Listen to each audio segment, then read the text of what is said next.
Ruth and White.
Together after they say it. We'll all repeat it. How are you, Ruth? I'm better now. Of course you are.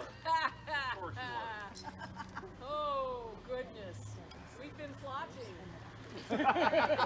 We've been scheming. There's been a little bit of giggling going on. A little bit of... Maybe a lot of. And unfortunately for you, a lot of your mom going, just do whatever you want. It'll be great.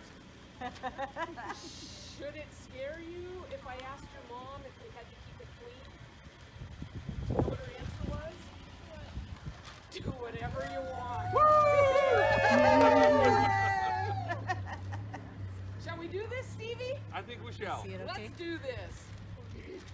Ruth Ann White, we are gathered here today in person. But of equal importance, there are people gathered in cars, in front of phones, on computers, or simply carrying you in their hearts to celebrate this wonderful moment of commencement in the most extraordinary of circumstances. Nobody could have predicted even 6 months ago that we would find ourselves in the situation that we're in. However, 18 years ago when you were born, those who love you knew that you would arrive at this moment. 13 years ago when you started kindergarten, and even earlier when you started Celebration Friends Preschool, your teacher set the wheels in motion to set you on a path of education that has led you here today. 6 years ago when you started junior high with a total buffoon for a principal, you persevered and made it through that ordeal. And today you've reached a milestone, high school graduation, as well as community college graduation. Your story is far from complete. We're in the early chapters still. And there's been a lot of unknown this past year, and there is a lifetime of unknown ahead of you. What is known is that you are powerful beyond words, more capable than you understand, with boundless potential, and prepared to do great things. Ruthie, speaking of buffoons, I want you to try and focus. I want you to try and be present throughout our little tribute to you and not at all distracted by the fact that Stevie Boy is only wearing a bright green mankini under that gown. You're welcome. So now, I want you to clear your mind. Can I have a hug? I want you to purge your eyes. Try and erase that thought. Bright green. Well, that's right. You have seen it before. I'm sure now. Yeah. This is zippered. Okay. Oh, okay. Okay. We're gonna purge your eyes. Ruthie, believe it or not, throughout moments in my life, I often look to poetry to provide context, clarity, and sometimes peace, regardless of what the situation is. So today, as we write the closure to one chapter and prepare to begin another, know that no matter where life takes you, we are together, inextricably bound. So I want you to hear the words of this English poet, who coincidentally, his last name happens to be White. Oh. It's called Working Together. We shape ourselves to fit this world, and by the world are shaped again. The visible and the invisible working together in common cause to produce the miraculous. Remember, you are powerful beyond words and more capable than you understand. Your tears, Ruthie, they're getting to me. I love this. This is like the best. So I'm thinking of the way the intangible air, past its speed round a shaped wing, easily holds our weight. So may we in this life trust to those elements we have yet to see or imagine, and look for the true shape of our own self by forming it well to the great intangibles about us. Remember, as Steve said, you have boundless potential and are prepared to do great things. So, Ruthie, you have finished high school. You have graduated. And you're now headed off to the motherland. Into the great unknown of college in a time marked by political and social tension amidst a global pandemic. Good Lord. Your experience is different than just about any generation before you. And it would appear there's actually several generations represented. So I want to place that against a backdrop of great discovery and transformation as well. You can't lose sight of that either, right? So just last week, SpaceX launched the first public-private partnership in putting astronauts into space in a rocket called Dragon, destined for the International Space Station. It was just 60 years ago. Think about that. It was just 60 years ago when man was first launched into space, well within the lifetime of many of your friends and family. In fact, Paul and I remember this so vividly. We watched each moonshot, every last one of them, with a sense of awe and excitement. And now we find ourselves in a new era of exploration, led in part by an entrepreneurial genius named Elon Musk. Elon says when something is important enough, you do it, even if the odds are not in your favor. So now imagine the odds of a private citizen deciding he was going to build a rocket, find people to actually fly in that rocket, and then successfully launch it to the awe and wonder and excitement of many. Clearly, having access to millions of dollars doesn't hurt. But without conviction, determination, hard work, and an unwavering vision, none of his success would have been possible. Musk further suggests, Ruthie, that people should pursue what they're passionate about. That will make them happier than pretty much anything else there is. So you're set to follow your passion for design at Washington State University. You know what comes automatically when you hear the words Washington State University?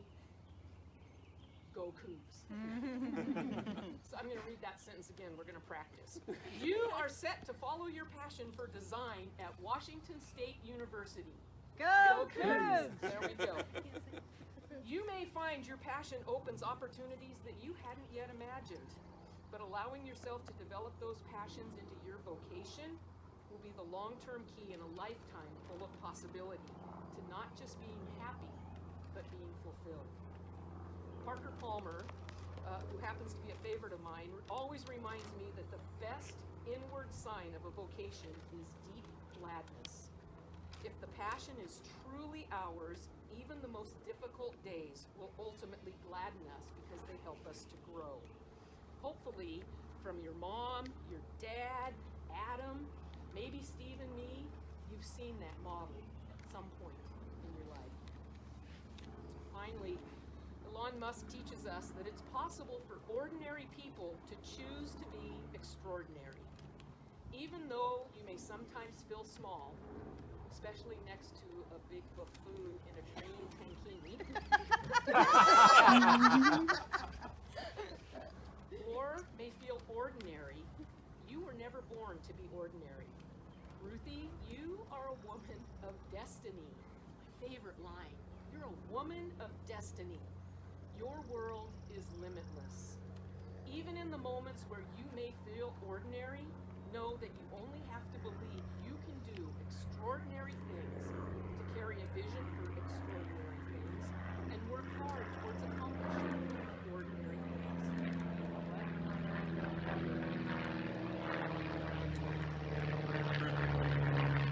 You want to hear a joke about construction? I'm still working on it. Thank you. I love our shared passion for dad jokes, so of course I had to put one in there. But that one really reminded me of you. You see, you're in the design phase of who you are and who you will be. And there have been many people who have come into your life with ideas on how to help, things to think about, and direction for you to take. Some of the input was amazing. Some of the input made you say, what? And all of it helped to shape you into who you are and guided you to where you are headed. I started thinking about some of the great architects of the world and wondering what their words might teach us as we think about your past and your present and your future. Hey!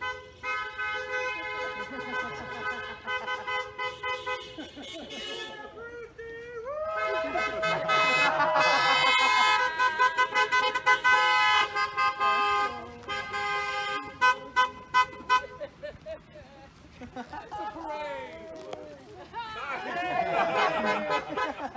Well done. Oh my God.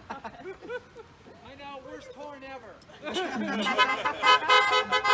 can hit the pause.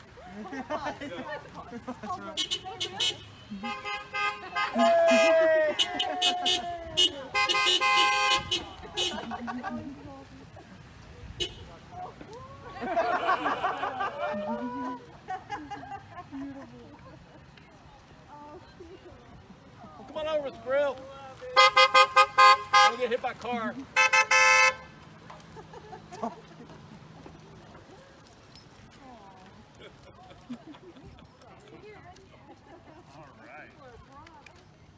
it.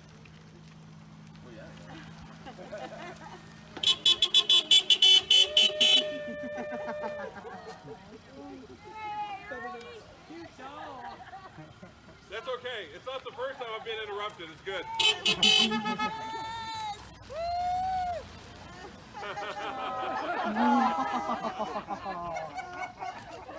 You gotta pick all those up afterwards, too.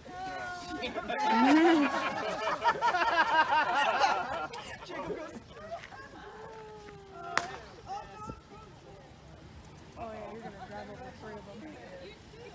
Sorry, neighbors. It's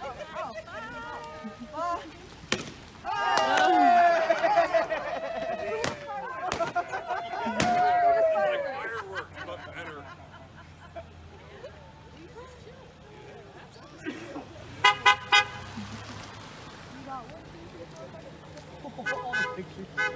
Poor photos. Alright, I'm gonna get the ones out of the neighbor's yard. Yeah. Oh. Good. What a great idea. Other than the balloon. Yeah. Oh, yeah. Gets cleaned up later. They tried to find A-list talent for this speech, but they settled for us instead. So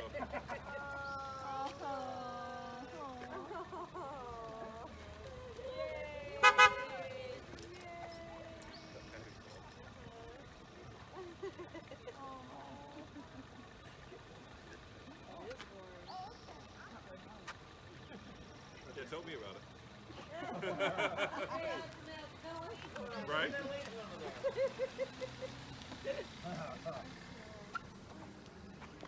Okay, we can unpause now, right? All right, Ruthie, you're back in the center. Hot stand. By the way, this is way cooler than any big high school graduation you'd ever had. Right. Hands down. That's kind of true. So anyway, I started thinking about words from famous architects of the world, because I know that's a passion of yours. So Richard Buckminster Fuller states that when I'm working on a problem, I never think about its beauty. I just think about how to solve the problem. But when I finish it, if the solution is not beautiful, I know it's wrong. Now, Ruthie, you're going to encounter challenges and problems as you head off into a new town, a new college, a new city where you may work, and a new career. And frankly, that's just the stuff of life. We have to find opportunity for solutions rather than focusing on the problem. That's when we discover beauty. Today's a great example of that. We could focus on the fact that quarantine has caused graduations to go virtual and just sit and dwell on that. But your mom and many who love you decided that rather than focus on the problem, we should find a solution. So here we are today, amongst balloons flying everywhere, in the middle of a solution that I believe is beautiful, just like my purple and gold gown. Go Dogs! Nobody, okay. Thank you. Antonio Gaudi, architect of Spain's famous La Sagrada Familia, how do I do? Okay. Said there are no straight lines or sharp corners in nature. Therefore, buildings must have no straight lines or sharp corners. And surely 2020 has certainly had no straight lines, and that is for sure. But life never really does. Architecture, therefore, will be a model for your lives, for your life. Curves, detours, changes of direction are commonplace, and then provide new opportunities if you're bold enough to embrace them. And we hope you'll do just that. Finally, Mies van der Rohe famously said, God is in the details. And Proverbs 31:25 also says, she is clothed in strength and dignity, and she laughs without fear of the future. She is clothed in strength and dignity, and she laughs without fear of the future. In design, and in nature, and in you, God is in the details. You've been perfectly made to be just where you are today. And He will remain in the details as you head into the next phase of life. And the strength and the dignity that He has clothed you in will carry you forward in strength.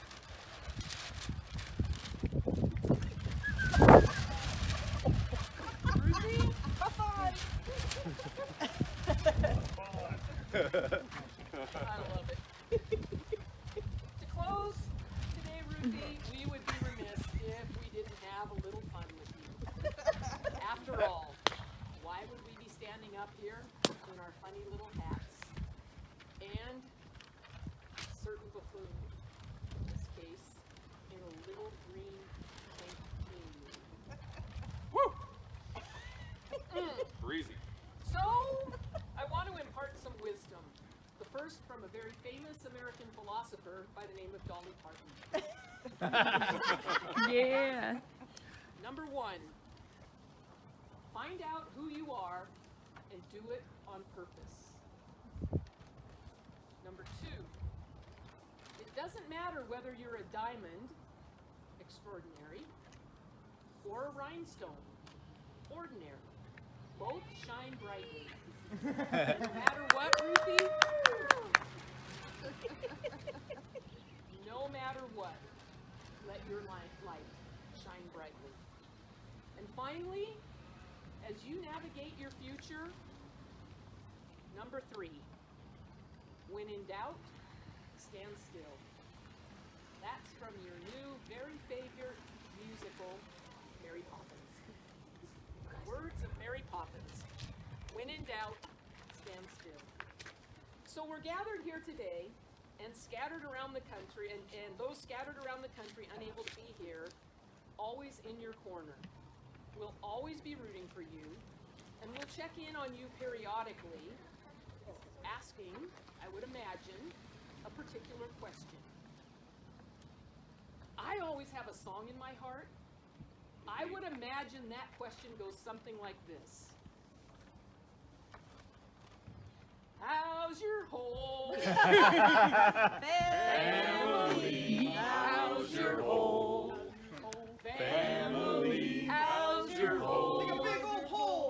Family. How is your whole family? Ruthie, Stevie Boy, and I today represent hundreds, dare I say, thousands of people who feel blessed to have been a part and continue to be a part of your journey. We're extraordinarily proud of you and can't wait to see what future you design for yourself moving forward. So congratulations. We've prepared a sort of closing benediction. One of my favorites, Adam might remember, is what I used to call a dramatic reading. So, here we go. Ruthie, may your trails be crooked, winding, lonesome, dangerous, and leading to the most amazing view. May your mountains rise into and above the clouds. May your rivers flow without end, meandering through pastoral valleys, tinkling with bells.